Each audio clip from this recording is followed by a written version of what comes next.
A Cultura informa. Opinião. Ele está chegando com a opinião, os comentários e análise social de hoje. Professor Carlos Silva, boa tarde. Professor Carlos Silva.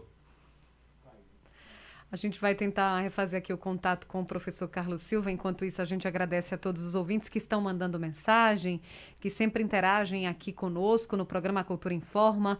O Índio Agagiani mandou mensagem lá direto da Paraíba, mandou até uma foto de uma reportagem que estava tendo lá no canal de televisão da Paraíba, dizendo o seguinte: falando em animais, aqui em João Pessoa, uma reportagem excelente sobre animais na saúde dos pacientes, a cão-terapia, Hospital do Trauma, lá de Campina Grande, apostando na alegria dos animais para auxiliar no tratamento dos pacientes que estão internados. Agora, conectado. Agora sim. Perfeito.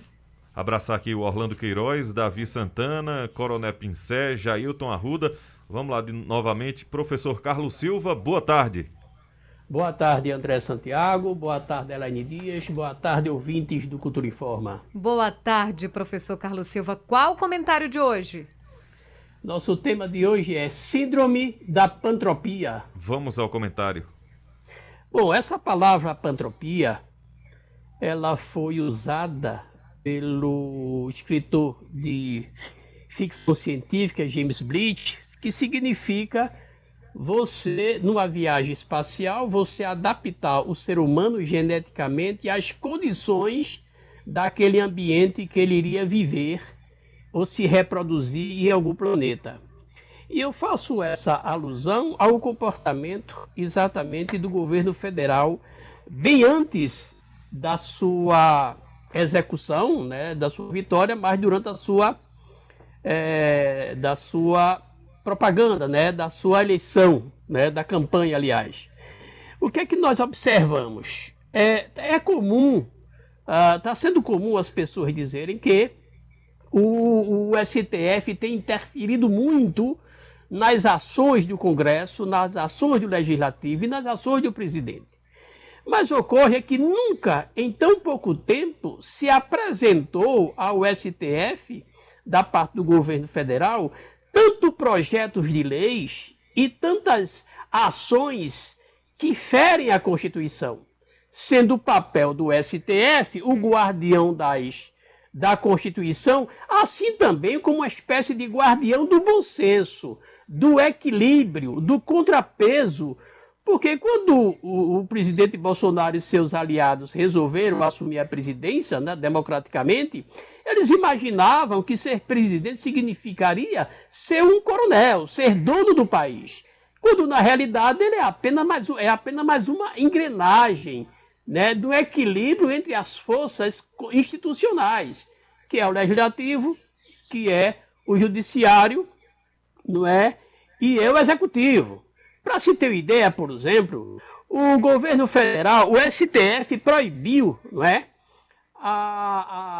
Aliás, proibiu e derrubou as ações, a determinação do governo federal em interferir nas ações dos estados e municípios durante a pandemia. Em segundo momento, em outro momento, a Procuradoria-Geral da República, veja só, junto com o STF, interferiu exatamente na medida provisória 1068, que dificultava retirar do ar ou proibir fake news, ou plataformas que trabalhavam com fake news e com falsas informações.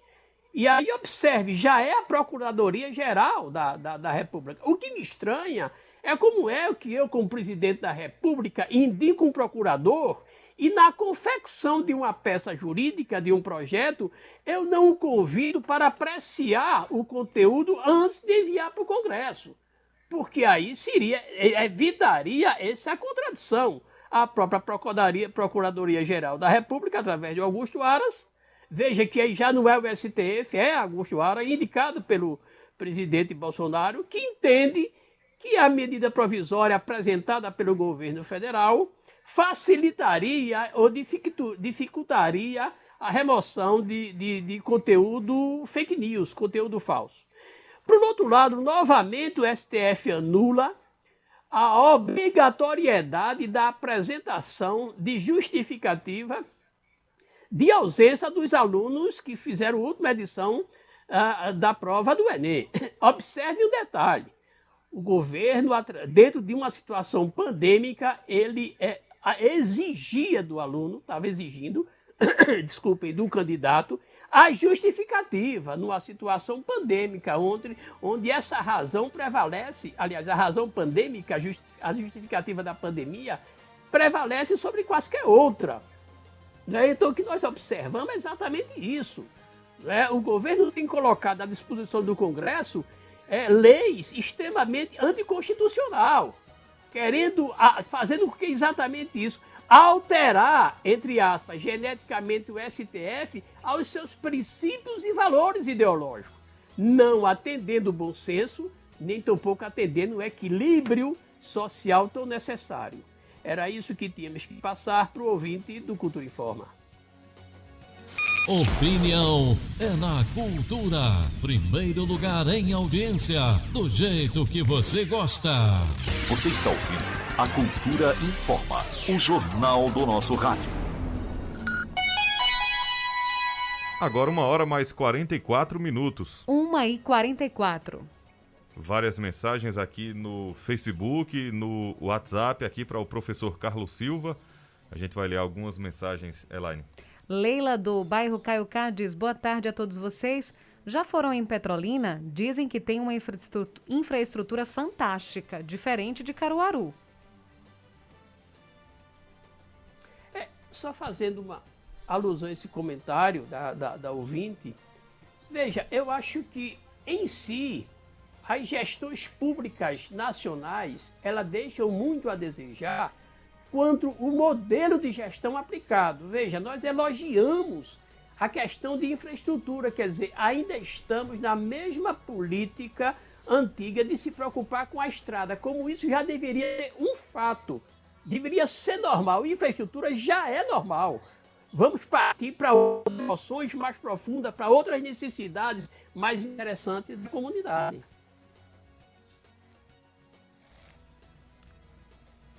O Adriano Heleno está dizendo o seguinte: o tema de hoje era para ter sido o tiro que saiu pela culatra sob as manifestações que não tinham ninguém.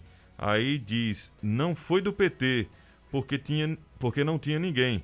Agora, se tivesse muita gente, era... Se tivesse muita gente, era. Era. Aí Parece para que tá feio, eu acho que ele quis para dizer. que tá feio, isso.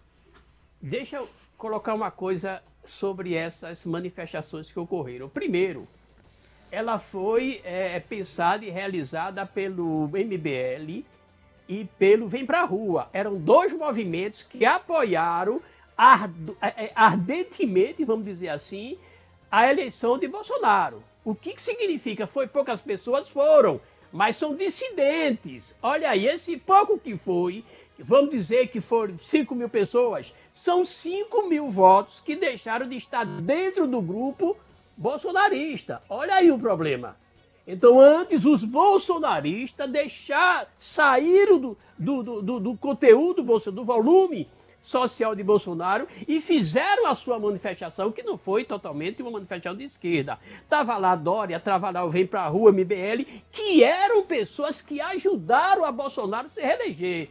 Veja, eles fizeram uma manifestação pequena, mas lembre-se, na campanha eleitoral, a pouco voto, 10, por exemplo, 100 votos, 10 votos não elege um candidato.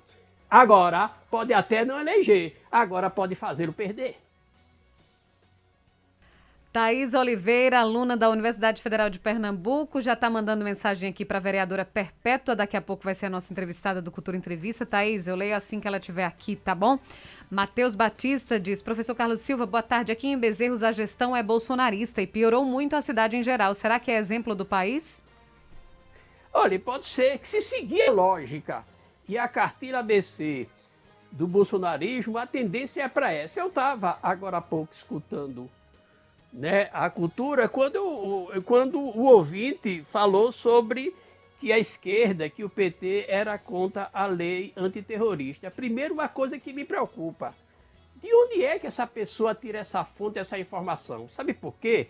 porque foi sancionada uma lei do Poder Executivo de número 13.260 de 2016, antiterrorismo, que foi exatamente indicada e apresentada pela presidenta Dilma Rousseff. Veja que coisa. A lei terrorista foi criada pelo PT, por Dilma Rousseff. Claro que existem algumas alterações tentando criminalizar os movimentos sociais, mas a lei antiterrorista foi sancionada pela presidenta Dilma Rousseff e apresentada por ela. Tem aqui mais uma mensagem. Hudson do Indianópolis fala: boa tarde, professor. O senhor é muito inteligente, tem sabedoria. Ontem perdi minha mochila com minha mercadoria, canetas e tensiômetro e estetoscópio, pois faço enfermagem.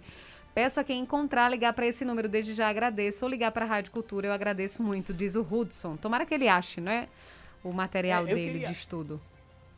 Eu queria agradecer o elogio e ao mesmo tempo dizer quando é que o município, quando é que a Câmara de Vereadores, quando é que o Poder Executivo vai fazer uma espécie de comemoração, de celebração às pessoas que trabalham, os profissionais de saúde do município, pelo trabalho árduo deles durante a pandemia. Quando vão fazer alguma coisa em homenagem a esse povo que deixou sua família, que se escondia para não ser maltratado em ônibus, que dormiam no terraço para não contaminar familiares? Quando vão fazer alguma celebração? Aqui o Josiel João, boa tarde a todos. Professor, política se ganha aqui e se perde ali, ou é diferente? Não, política, quando você diz se ganha aqui e se perde ali, eu não vejo a política como uma forma de vitória, mas unicamente de disputa. É necessário, não é porque o meu time perdeu que eu vou deixar que se vai deixar de ter campeonato. A democracia precisa dessas alterações, desses confrontos, desses debates, porque é isso que dá vida. A vida da democracia, a vida da democracia, o sangue da democracia, ou seja, a corrente sanguínea, o coração, é a disputa, não é a derrota e nem é a vitória.